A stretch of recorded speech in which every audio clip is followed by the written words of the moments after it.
So, saro nga ni po kang i-devolve na program kang DSWD sa mga LGUs. Iyo po inipigapunta ang Comprehensive Program for Street Children, Street Families, IPs, saka ini po mga sama badyaw.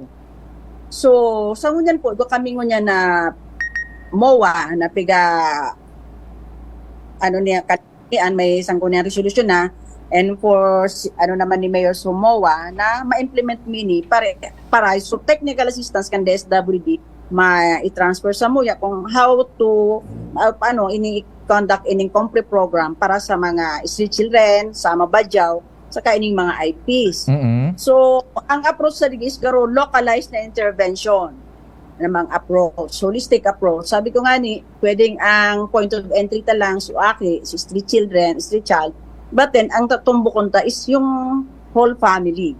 So ano mga possible na mga intervention program kan lokal na gobyerno and the DSWD para matabangan po.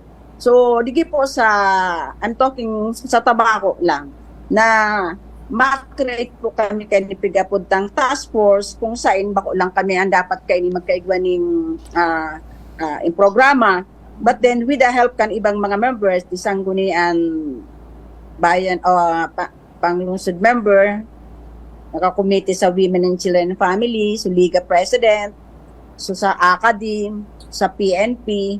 So may task force na ini po ang member na ini, iti-train po ini. So magkakayo kaming mga street educator